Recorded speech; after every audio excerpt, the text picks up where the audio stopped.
Digital మోసాలు ఈ మధ్య తరచూ ఎక్కడో ఒక చోట వినబడుతూనే ఉన్నాయి. సామాన్యులనే కాదు, అన్నీ తెలిసిన వాళ్ళు కూడా డిజిటల్ మోసాలకు బలి అవుతూనే ఉన్నారు. నిత్యం లక్షలు కోట్లు కొల్లగొడుతున్నారు సైబర్ మోసగాలు. అలాంటి సంఘటనే హైదరాబాద్ ఉప్పల్లో చోటు చేసుకుంది. రిటైర్డ్ శాస్త్రవేత్త సైతం ఈ మోసాలకు బలవడం హాట్ టాపిక్ అయింది. మనీ లాండరింగ్, డ్రగ్స్ కేసులో నిందితుడుగా ఉన్నారంటూ విశ్రాంత శాస్త్రవేత్తను సైబర్ నేరగాలు భయపెట్టారు. వాట్సాప్ కాల్లో సుప్రీంకోర్టు న్యాయమూర్తి విచారణ జరుపుతారంటూ బెదిరించారు. అరెస్టు నుంచి తప్పిస్తామని, ఆదాయ పన్ను అంచనాల కోసమంటూ బ్యాంకు ఖాతాల్లోనే 1.34 కోట్లు బదిలీ చేయించుకున్నారు. విశ్రాంత శాస్త్రవేత్తను, ఆయన భార్యను కేసులు, వీడియో కాల్లో విచారణ, డిజిటల్ అరెస్టు పేరిట 3 రోజులు మానసిక క్షోభ గురిచేశారు.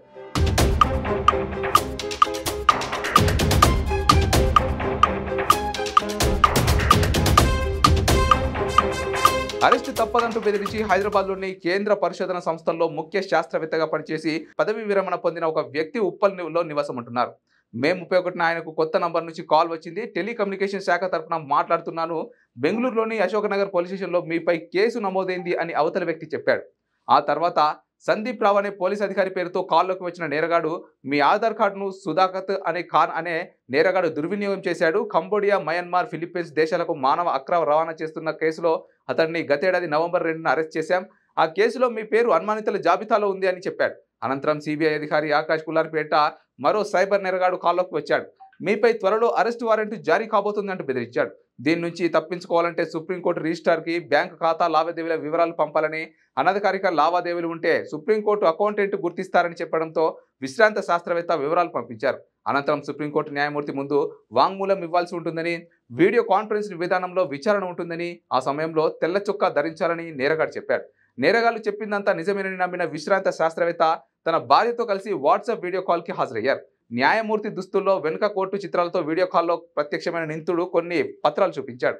మనీ లాండరింగ్, డ్రగ్స్ రవాణా, ఇతరుల గుర్తింపు దొంగిలించడం తదితర కేసుల్లో నిందితుడుగా ఉన్నారంటూ ఆయనను బెదిరించాడు. ఆయన ఆదాయపు పన్ను అంచనా వేసేందుకు బ్యాంకు ఖాతాలో నగదు ఎంతుందో వివరాలు ఇవ్వాలన్నాడు. ఆ మేరకు ఆయన వివరాలు సమర్పించిన అనంతరం ఢిల్లీ సైబర్ క్రైమ్ విభాగంలో మరో కేసు నమోదైందని సైబర్ నేరగాళ్లు బెదిరించారు. ఇక కేసుల నుంచి తప్పించుకోవడానికి బ్యాంకు ఖాతాల్లోని డబ్బు డిపాజిట్ చేయాలని, దర్యాప్తు పూర్తయ్యాక ఖాతాల్లోకి రిఫండ్ అవుతుందన్నారు. దీంతో బాధితుడు 2 రోజుల వ్యవధిలో 3 లావాదేవీల్లో 1.34 కోట్లు నేరగాళ్లకు పంపాడు. డబ్బు అందిన తర్వాత నిందితులు వీడియో కాల్ ఆపేశారు. ఈ కేసు గురించి తనకు తెలిసిన వారిని విశ్రాంత శాస్త్రవేత్త సంప్రదించాడు. డిజిటల్ అరెస్టు పేరుతో భయపెట్టి డబ్బును సైబర్ నేరగాళ్లు బదిలీ చేయించుకుంటున్నట్లు తెలుసుకుని అవాక్కయ్యారు. రాచకొండ సైబర్ క్రైమ్ పోలీసులను బాధితుడు ఇటీవల ఆశ్రయించగా కేసు నమోదు చేసి దర్యాప్తు చేస్తున్నారు.